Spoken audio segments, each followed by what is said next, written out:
I'm really glad you're here. The university is in Prince George's County. We're very committed to meeting companies who want to do business with the university, and it's a complex place. We're a large facility. We're basically a city. We buy everything a city needs, and finding your way on how to do business can be challenging. I also want to, before I talk about the university, say that if you are beginning your business plan or you're beginning to do government contracting for the first time, I highly recommend that you work with Kyle and Jessica's organization. And I refer people to them all the time. And if you are already, your business is thriving, you've got it together, you know what your mission is and all of that, and you're beginning to work with the government, then the PTAP program is also extremely useful in helping you look at certifications and at strategies. So I'm assuming you all are here to learn about the University of Maryland, how we do business, how you can get in, right? Okay. Just for a show of hands, how many of you are in construction? Okay. Most of what I have in the handout, or half of it, is related to construction. So the rest of you, I may need to do a little bit more customized conversation with you. And so what I'm going to do then is go through my handout briefly, and then we may do little clusters, if that's okay, so that I can find out how to assist you more. What I would like to do is give you a little bit of background on how the university does procurement from a procurement officer's standpoint. So that's your first handout, which is procurement at a glance. So the solicitations that are greater than $100,000 are posted on eMaryland Marketplace. And I'm going to be plugging a few things that every one of you needs to do, okay? So one of them is get on eMaryland Marketplace, because the state, the counties, the local schools use eMaryland as a portal to post their procurements. And there will be a website. I'll show you when we get to it. All right. The university, between $5,000 and $100,000, we do informal quotes. Usually they're by fax. And many times they are reserved for small business reserve companies. So that's the second thing everybody should do, is get registered as a Maryland Small Business Reserve Company. It is an add-on to the registration in eMaryland. Then, and if you have questions, you can ask. Okay. And then under 5,000, it's the visa non-competitive world, and that's going to be random how you get into that. I don't have an easy way. So we have some numbers here of what we've done last year in FY12. We did $400 million with prime contracts. Half of that was in construction facilities. And in construction, we handle procurement for 9 campuses. And they're the ones on the Eastern Shore, Western Maryland, and around College Park. And then the other half of our procurement is in supplies, equipment, and IT. And $50 million of that was done by the Visa purchasing card, which is 1,700 card holders. You get the picture? It's hard to tell you exactly who to see. All right. Our current solicitations on the street are on the next page. You can look at that and get familiar with what's on out there. Yes, Kyle? Yeah, on the 5K and under non-competitive, as you said, you're really not aware of where they're spending the money, but do you have to be registered on the eMaryland for them to, is that where they go to? That is not where they go to. And I've been working on this for 10 years. Before I leave the university will have a search tool to be able to find you. And that we will require that they go there. And I'm very close. Good. But we don't have it yet. We are implementing a new financial system in a year. And I'm working on a prototype of searches. I've been able to get database searches from the Small Business Directory and the Minority Business Directory, and I'm building my own search tool. The state has not thought it was important to be able to do what we need to do. That's my plug for what I think is important. Okay. All right, so the next handout is the SBR and MBE opportunity. When we talk about minority business at the university, we're really speaking about the MDOT State of Maryland program, which includes the ethnic minorities, it includes women, and it includes disabled. So that's, when we say MBE, that's who we're talking about. It does not include certifications, let's say, with WMATA or with any of the private certification groups that are wonderful. It's the State of Maryland's MBE program. It doesn't include the county's certification. So you could be certified in the county and not considered an MBE in Maryland. Everyone familiar with the MBE program at MDOT? No. Really? Okay. I have a link, so when we get to that, I'll point it out. It isn't for everyone. It is, and I'll talk about that when we get there. Okay, so the largest opportunity for minority business is in subcontracting, and that's with our service centers and the construction, small construction projects.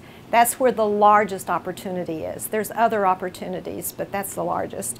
And then when we get into small business reserve opportunity, these are the things we buy most: agricultural, audiovisual, consulting services, facilities and campus projects, furniture, but only after the state's MCE, Maryland Correctional Enterprises, has reviewed it. We have to go there first. This is for you. And after we look at whether the state correctional institution program can provide our furniture, then we go next to furniture dealers who are small business reserve. So that is specifically for you. Victoria, where is IT under this? Is it under consulting services or audiovisual? Okay. IT at Maryland, if it's hardware, the university buys most of our hardware directly from the manufacturer and directly through an association called MEEC, where we negotiate university and educational discounts. So there's, except for niche, there's almost no opportunity for a small business to provide hardware. What about like help desk support and data gathering or stuff like that?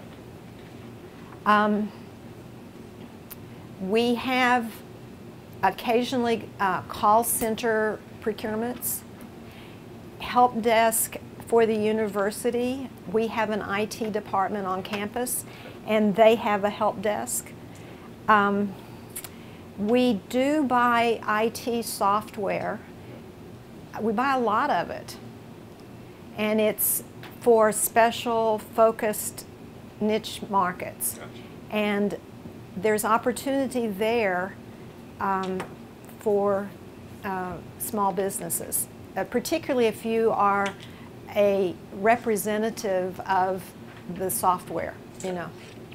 When we have a niche market in IT, let's say the health center is putting in a records management system, and they name a software that they want to buy, or maybe they name the category, records management, and they've done their homework and they've identified a few companies that they believe could meet their needs.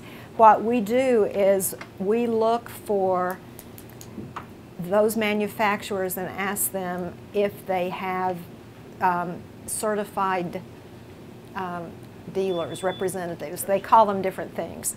And then we contact them to see if any of them are Maryland small businesses or can be, because that can be done within minutes, well, an hour, let's say, if you have the information. Or we look and see if they're MDOT certified. So sometimes we find companies who are representatives of software that can then become Maryland certified. That's kind of how we work it. Okay. Yeah. And as far as consulting, just what kind of consulting are we talking about? We are a research educational institution, and we buy consulting in everything. Okay. And can I help you with how to find it? Maybe, but it's not easy. So that will be a question you and I'll explore. Yeah. Okay. Okay. But IT is, I hope that was helpful. It was. Because we have a new CIO, and we're, expanding, and there's opportunity. We're going to be doing an IT staff augmentation contract soon, if any of you provide IT staffing. That's something, make sure I know about that before we leave, because I'm getting a list of people for them to notify. Okay. Language translation, I heard you say you do language translation. Okay, so make sure I get your information and can give you who to contact. And printing, we do most of our printing on campus, and sometimes they contract out. I think that's pretty much what I need to say there. So the next thing is to go over the major programs that we have in, we call it Supplier Diversity. The first one is the Maryland Small Business Reserve Program, and the flyer for it is on the companion page. This tells you, if you are a wholesaler, how many employees and gross sales are required for you to be considered a small. You can't exceed these thresholds. So they're different for wholesale, retail, manufacturing, service, construction, and architecture and engineering.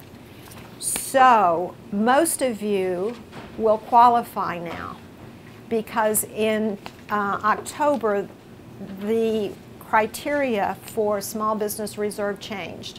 It used to be, let's take wholesale for example, it used to be that the wholesale operation of the business did not employ more than 50 persons, and the gross sales did not exceed 4 million.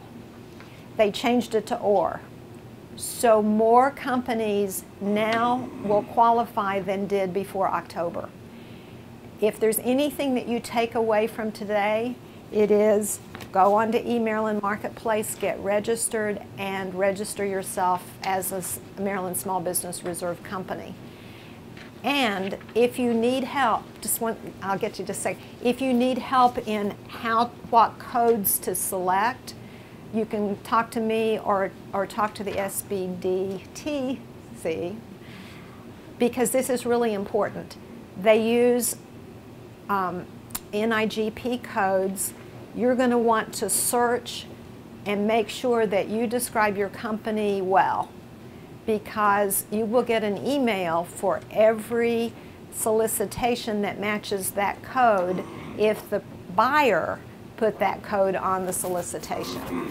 And otherwise, you can just go in and randomly look. You had a question. Yeah, where's the website to go register? It's at the bottom of this flyer that has the criteria. It says to register in the SBR program. Like, when you open up the packet, how many pages? About 4? Seventh page. Seventh page, okay. It's not, No, that's counting. it's front the and one back. that says Maryland, okay, if you were opening your packet, it looks like this. Counting front and back.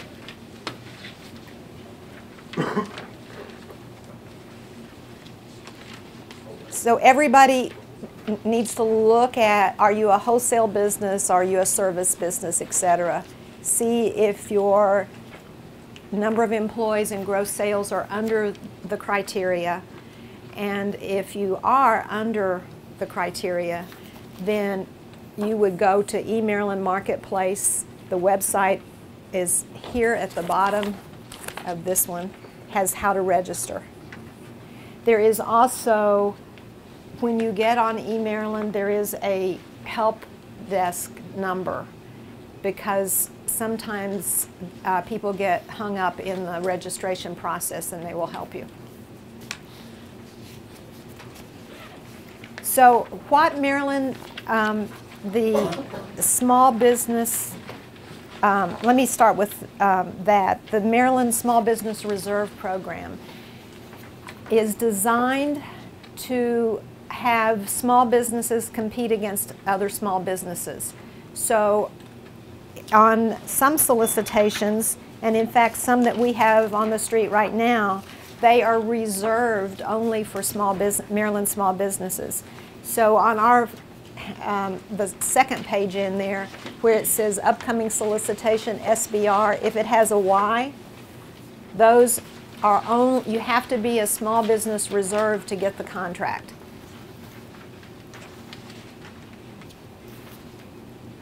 You can see the University of Maryland, we reserve solicitations when we can for Maryland Small Business Reserve companies.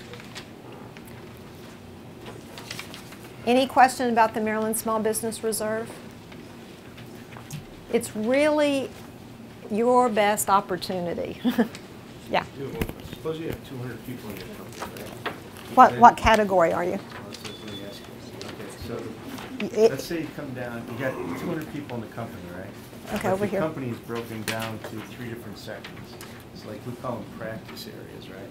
So we got a manufacturing operations, which is IT manufacturing, we write code and things of that nature. Service operations, where we deploy things, and it could be stuff that we don't build, and it could be Yep. stuff that we buy and then put it in. And then we actually do services, which is architectural and design You know, systems.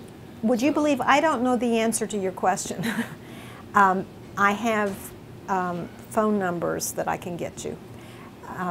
The real question is, can you be registered in multiple categories? And We'd fit in almost every one of these if we broke it down. If we broke it down, we'd have to break it down. I But you don't have to be SBR to go after some of the other contracts. no, absolutely not. But I, in terms of opportunity for most small businesses, the SBR is the top program. Understood. Okay. Next question. My off the top answer is it's one category. That's what I think. But I'll get you the, huh? You're just no fun. I'm not fun. All right. So then we will talk about the Maryland Mbe Program. That's on this same handout like here, which has the small business flyer, but on the left here. So the Maryland Small Business Program has certification that is handled through the Maryland Department of Transportation Office of MBE. And that certification will take months for you to prepare the paperwork to submit, unless you have within the last 2 years completed the federal SBA certification process. And if you have recently been given the federal SBA designation, then you can, through the uniform application, use this much of your application to submit to MDOT if it's current. and current means 2 years. The Department of Transportation, I've given you links here to their website. They have a summary of what the program is for and what they look at. In a nutshell, the owner of the minority business, and minority again can include women or disabled persons, the owner must hold control, and that's financial control, and that means that the money, the checks, the hiring and firing is in the control of the owner, not the spouse of the owner or another party that's an investor, that kind of thing. And that the owner has technical expertise to make sure that the goods and services, the work that the company performs is of quality, that they have personal experience and expertise in the areas they're asking for certification. And I'm stressing this because lots of people don't know this. So here's the scenario that works. The owner is, has a license, has education, has contracts, has overseen the contracts, da-da-da-da. You get, you know, has a resume that shows they do this work. Here's the scenario that does not work. The owner is a great business person. They hire you and you and you and you and you, and you hold licenses and you hold experience, and they put a company together and it works. The company could be very successful, but the owner does not have personal experience and expertise. So that is, if that is the case, it is not for you to apply, because it will just take you a long time and you won't be able to get through. If you do apply, I recommend that you go to the application assistance workshops. The first Tuesday of the month, MDOT goes through that. It's worth your time. It's only a morning. And that you learn what to put in there, what to put in your application. They are going to most likely have a site visit. They're most likely going to look at your website and see what your website says. They're most likely going to look at least at Google Maps and maybe come out and see if the sign on your door shows that you are the business, you know, not under somebody else's organization. What is your home-based business? They'll come to your home. Okay. What if you're virtual? You have an address Yeah, same. and you use it as you need it, like for conferences or for clients, but you don't have a full footprint. The issue is that's not what they're looking for. They're looking for companies that are not legitimately woman or ethnic minority owned, and or that form themselves with the money of some other partner, and sometimes the companies are in a group of offices and that other bigger company is the primary one, and they may have a suite inside.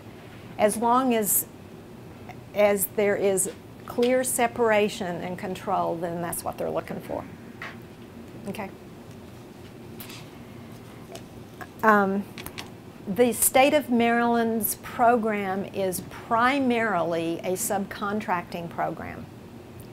So if, as a company, you are able to do the payroll for a major contract and have the flow of money be 2 to 3 months before you get paid, then it is a very good program for many subcontractors. And the reason I say 2 to 3 months is that the way the billing works is the prime contractor submits invoices for what was completed the previous month. And then it takes a month to review, or up to, I'm saying a month, but I'm giving you worst case. So a month to review the invoices and approve them, and then a month for the state to pay. So somewhere in there, you have to float that money. And I'm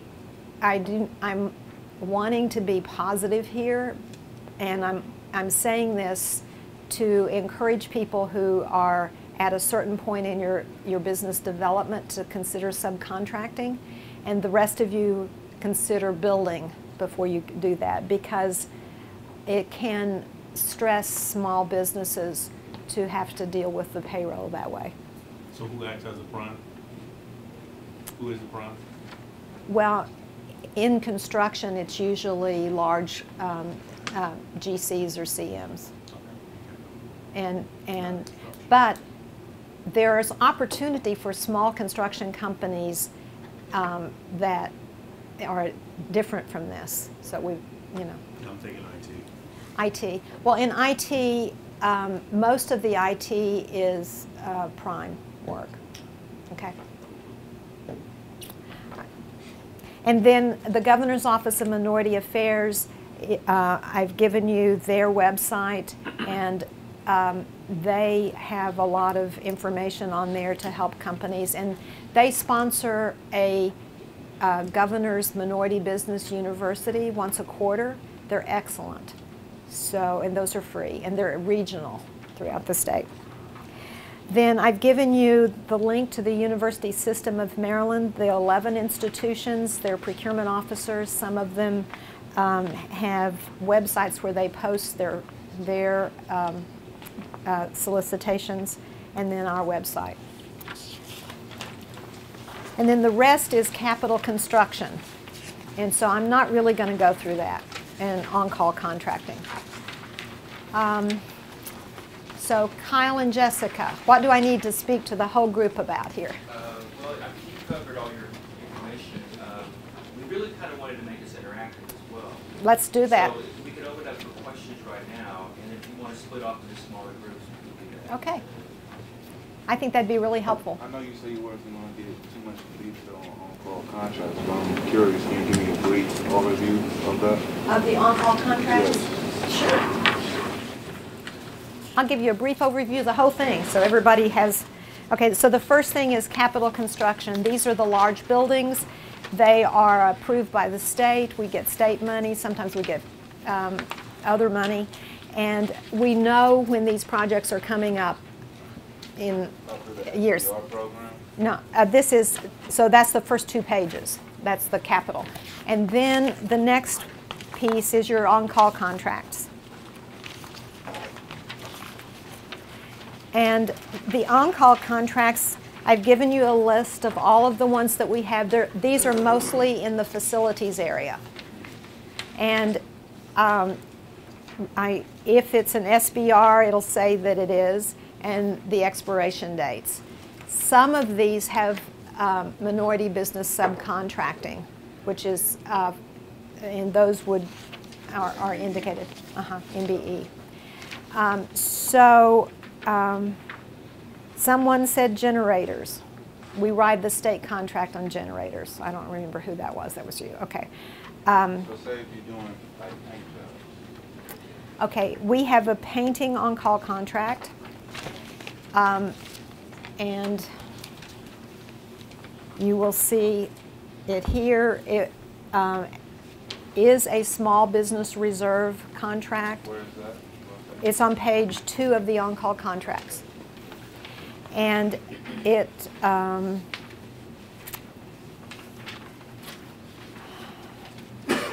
has 4 renewal options, and I'm reading this here and I'm not remembering now if that means that in February it's totally done, or that means we have 4 more in February. I think what this means is that in February we're finishing the first and that there's 4 more. Okay, Okay, so you're going to say, I'm looking at the generator rentals, TBD, and the procurement officer being Vicki. Yep. So would I be allowed to just call Vicki and just get a Yeah, spec? her phone number is at the end of that. Yeah. Yes. If you see something here that you are interested in, the buyer's name is there.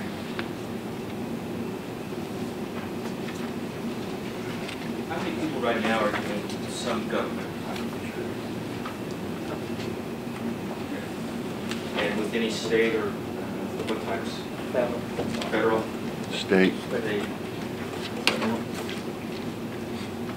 I mean, we're finding the need to also try to drive it down a little bit more to the more localized areas as well. So, I don't know, Victoria, if you could maybe say something about how they might, I know you've talked about a little bit about how they might do it, but any best practices?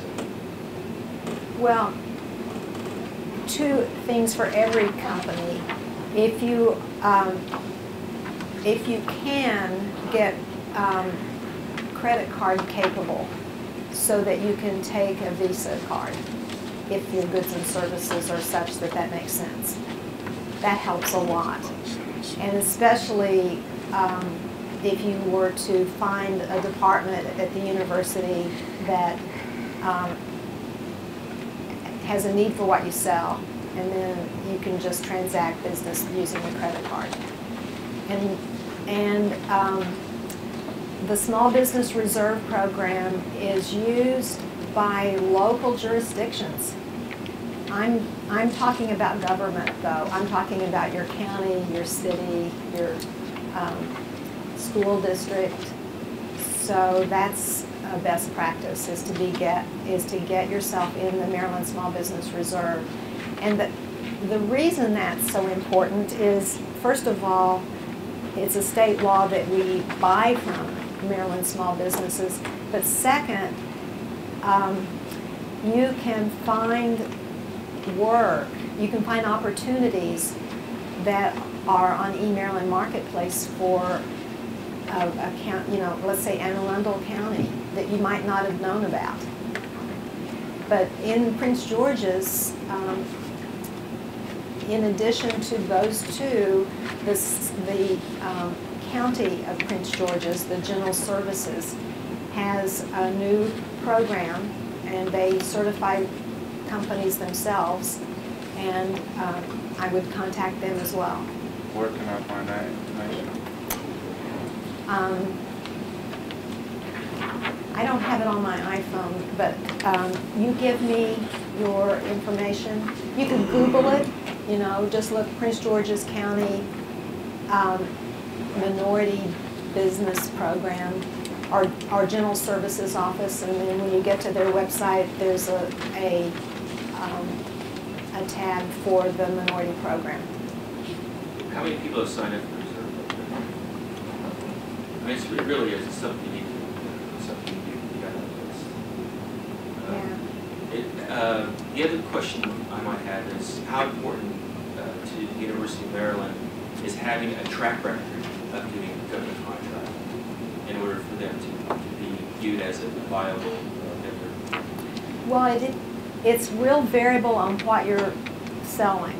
So if you're selling promotional items, you know, or if you are selling translation services, your track record in government is not important, but do you have the expertise to provide what you're selling, and whether it's government or not.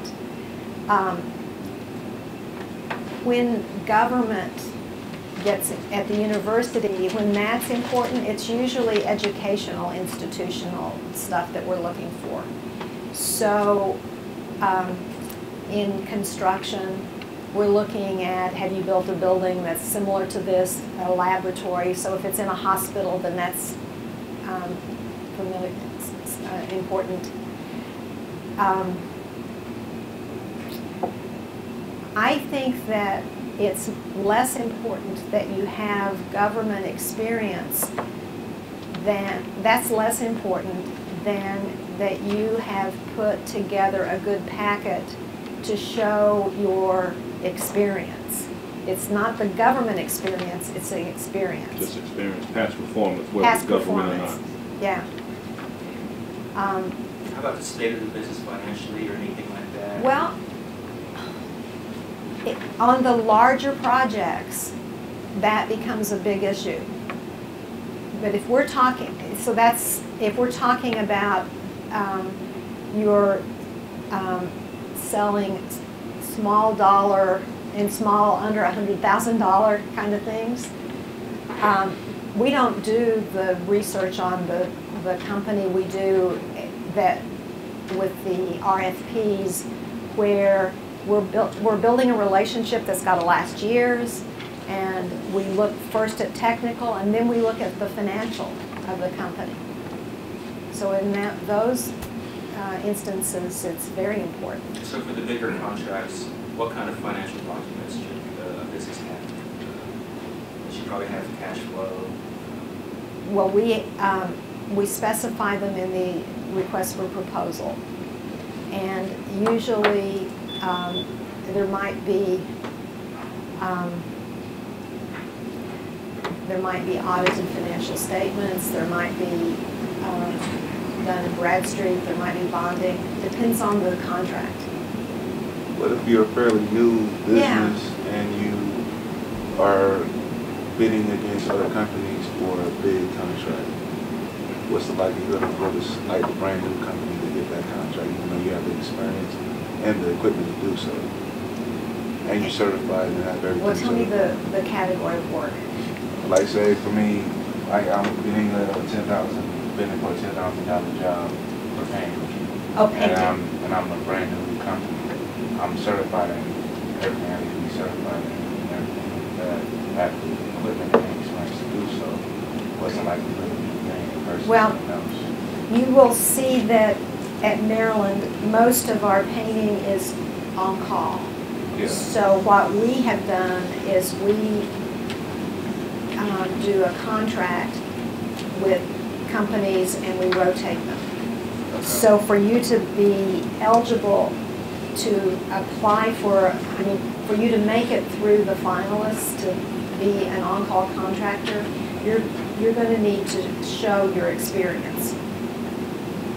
And if you wanted to know specifically what were the criteria, call Lisa. Number one place I would recommend that small businesses start is the Maryland Park and Planning Commission. And I didn't bring their contact name, but I can provide it to everybody who wants it. And I say that because they are little niches all over the state, and they are committed to small businesses, and it's easier to get in a small organization and then build your experience and then keep building your development. It is really an opportunity vote. I'm a painter, I'm local, I hear you really like doing business with local businesses. Can I come and show you what I have to offer? But do that when you're prepared to come and show what you have to offer. You may need to go see these guys down here first. Do you know what I'm saying? You need to have a business card. You need to have something that, you know. What's going to make you different? What differentiates you? What makes you unique, or maybe address a certain part of what they're looking for as far as So in the scheme of things, when you're starting out, while you're doing your trade, you are also building business. And the more you build the business and the more you get wisdom, like shaping your opportunity, that kind of thing, the better you'll do. So just plan on developing some part of your work week, devoting that to building your business forever. The federal government requires capability statements. When I do one-on-ones with people, they usually give me a capability statement. It sometimes lands cold. I'm capable in this NAICS code, and this NAICS code, and this NAICS code, and this NAICS code. what works well is to have something like that you've already got prepared that you can email to somebody. And then somebody like me can say, would you please talk to this company? It can be your letter on your letterhead that says, this is what I do, this is my passion, I'm really good at this, you know. Don't let them guess what your next codes are. You know, don't let them guess what your next codes are. Well, some people, it depends on who he's marketing to, whether next codes are needed. Right. Next codes are real important to me if you're in construction and if you're an MBE. You have to be certified in the next code you're going to do work. But if you're painting, I don't care what your next code is. Does that make sense? It does. You all have a lot to learn about where you're going to do business, and you're going to need to have a track record and experience before you really get in at the university, unless you're just selling some widgets, you know, and you're really good at it. And you know, that's good. There is a program of veterans price preference that is under the Small Business Reserve, the Maryland Small Business Reserve. So DGS contracts now you have, in addition to being a small, if you are a small veteran-owned business, you can get an additional price preference. What is coming and what is in the process of being implemented is if you are a federally certified, registered on VBiz or Fed. Vet. Same. No, it's the VetBiz. VetBiz. That program is coming to the state. The law has been passed. It isn't fully implemented. And that is different than what I just spoke of. What I spoke of is a state certification that is beyond the Small Business Reserve. When you go to the Small Business Reserve and you get in there, there's a question about, are you veteran-owned? So that's what you do. That's fully in place now. The other program is coming, and it's a VetBiz thing. So. Is being an adjunct professor with one of the universities a problem for a company going after a contract? There's. Excuse me. I would make it known, and it would. You, as an adjunct professor, be writing specifications that would be used? Would you be influencing the procurement? Yeah, I have no influence. What I would do is disclose, I'm an adjunct professor, I don't do this, I don't do that. Okay. You know. We have some new people who came in, so what we're doing is we've covered this. I've got business cards. We are encouraging people to build their business development over time by working with the groups like SBTDC. And then I'm going to take some time in small clusters to kind of get more specific. It's in this small and minority business programs at the bottom. It has University System of Maryland. That has the list of every campus in the university system. My experience is those of you who take your company seriously and will seek out this kind of help are successful. So you're doing the right thing. Thank you.